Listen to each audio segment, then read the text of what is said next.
আগামী 12ই ফেব্রুয়ারি বাংলাদেশের ত্রয়োদশ জাতীয় সংসদ নির্বাচন অনুষ্ঠিত হতে যাচ্ছে। আর এই একই দিনে অনুষ্ঠিত হতে যাচ্ছে একটি বিশেষ গণভোট।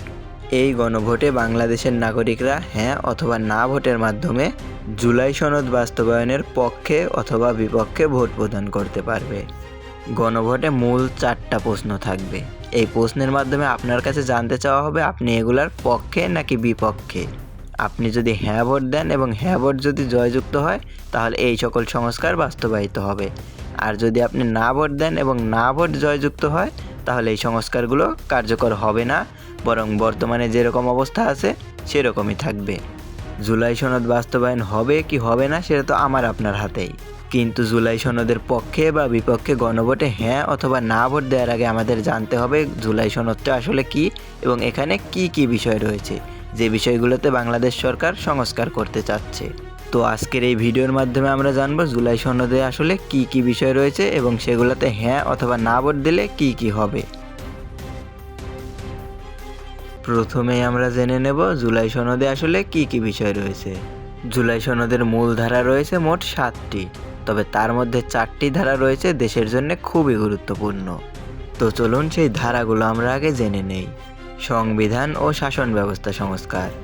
সংবিধানের ব্যাপক সংস্কার করা হবে, যেমন প্রধানমন্ত্রী সর্বোচ্চ 2 মেয়াদ অর্থাৎ সর্বোচ্চ 10 বছরের মধ্যে সীমাবদ্ধ থাকবে এবং রাষ্ট্রপতির ক্ষমতা বৃদ্ধি করা হবে। বিচার বিভাগ ও প্রশাসনের স্বাধীনতা। বিচার বিভাগ, পুলিশ ও জনপ্রশাসনকে রাজনৈতিক প্রভাব মুক্ত করা হবে। নির্বাচন ব্যবস্থা সংস্কার।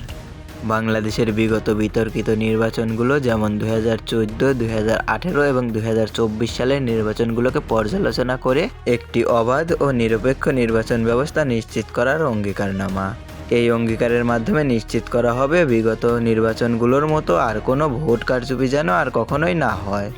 অংশগ্রহণমূলক রাজনীতি, অর্থাৎ যে দলই ক্ষমতায় থাকুক না কেন তার বিরোধী দলকে গুরুত্ব দিতে হবে। সংসদে বিরোধী দলের প্রভাবকে শক্তিশালী করতেই এই প্রস্তাবনা।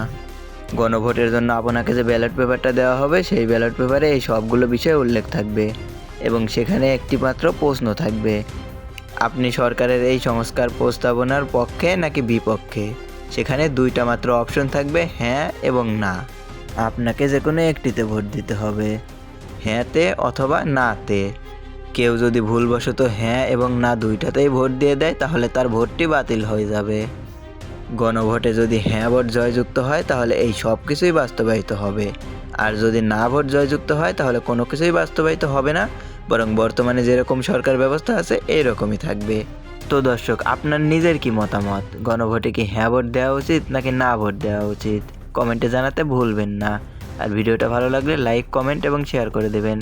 আর চ্যানেলে নতুন হলে সাবস্ক্রাইব করে দেবেন। ধন্যবাদ।